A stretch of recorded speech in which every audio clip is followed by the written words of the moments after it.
3 buwan pa lamang ang aking anak nang lumipat kami sa isang bagong bahay.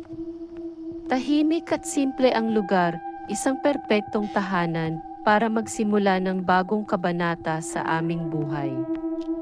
Malinis ang hangin, magalang ang mga kapitbahay at laging kalmado ang paligid. Walang anuman sa bahay ang nagbibigay ng kakaibang pakiramdam, hanggang sa mangyari ang isang bagay na bumalot sa akin ng matinding takot. Isang gabi, habang natutulog na ang asawa ko sa taas, naiwan akong nagliligpit sa sala. Mahimbing nang natutulog ang anak namin sa kanyang kuna sa kwarto. Palagi akong may hawak na baby monitor, hindi ko siya maiiwan ng hindi tinitingnan.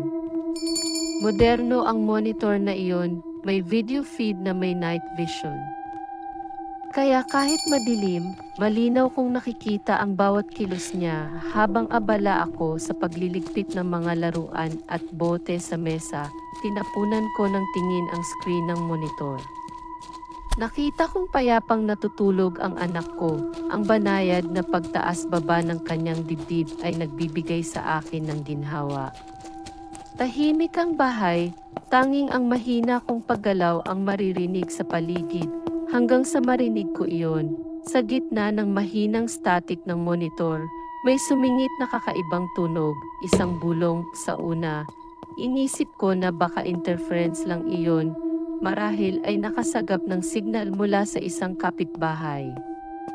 Pero ilang segundo lang ang lumipas, narinig ko itong muli, at sa pagkakataong ito, napakalinaw ng tinig. Isang malamig, banayad na tinig ng babae ang bumulong, "Desiree, matulog ka na, baby."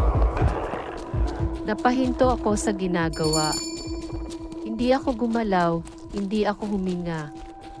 Ramdam ko ang malamig na pawis na bumalot sa aking bato. Sa loob ng bahay na iyon, 3 lang kami, ako, ang asawa ko, at ang 3 buwang gulang naming anak. Walang ibang tao. Dahan-dahan kong iniangat ang monitor at tumitig sa screen. Doon pa rin siya, ang aking anak, mahimbing na natutulog, walang kahit anong paggalaw sa paligid niya. Walang bakas ng sinuman, pero alam kong hindi ako nagkamali ng dinig. May nagsalita, bumilis ang tibok ng puso ko habang mabilis akong umakyat sa hagdan. Pagdating ko sa pinto ng kwarto, hinawakan ko ang doorknob, dahan-dahang binuksan ang pinto at bumungad sa akin ang parehong tanawin na nasa monitor. Maayos ang lahat. Tahimik. Walang sinuman sa loob, lumapit ako sa kuna niya, marahang hinaplos ang kanyang noo. Mainit-init ito, tanda ng kanyang payapang pagtulog. Walang kahit anong kakaiba sa paligid, pero sa dibdib ko, may bumibigat na kaba. Akala ko noong una ay guni-guni lang ang lahat. Pero habang lumilipas ang mga araw, nagsimula akong mapansin ang mga maliliit na bagay, mga bagay na hindi ko maipaliwanag. Isang gabi, habang pinagmamasdan ko siya sa monitor, narinig ko ulit ang isang kakaibang tunog, isang mahina at banayad na para bang may babaeng naghihel ng kanta. Alam kong ako lang ang gising sa oras na iyon. Walang radyo, walang bukas na TV, tahimik ang buong bahay. Ngunit malinaw kong naririnig ang pagkanta, isang malambing na tinig na para bang sinusubukang patulugin ang aking anak. Tuwing pupuntahan ko ang kwarto, nawawala ang tunog. Ngunit sa tuwing babalik ako sa sala, muling bumabalik ang banayad na tinig sa monitor. Isang madaling araw, nagising ako para kumuha ng gatas para sa anak ko. Napagpasyahan kong silipin siya sa kwarto bago bumaba. Pero nang buksan ko ang pinto, napansin ko ang isang bagay na hindi ko inaasahan, ang rocking chair sa sulok ng kwarto. Ang upuang ginagamit ko minsan habang pinapatulog siya, ay marahang gumagalaw, hindi ito malakas. Ngunit malinaw na may gumalaw dito. Lumapit ako at sinubukang itigil ang paggalaw nito. Walang hangin, sarado ang lahat ng bintana, at ang asawa ko ay mahimbing pa ring natutulog sa kabilang kwarto. Wala akong maipaliwanag na dahilan kung bakit gumagalaw ang upuan. Habang lumilipas ang mga linggo, unti-unti ring nawala ang mga kakaibang pangyayari.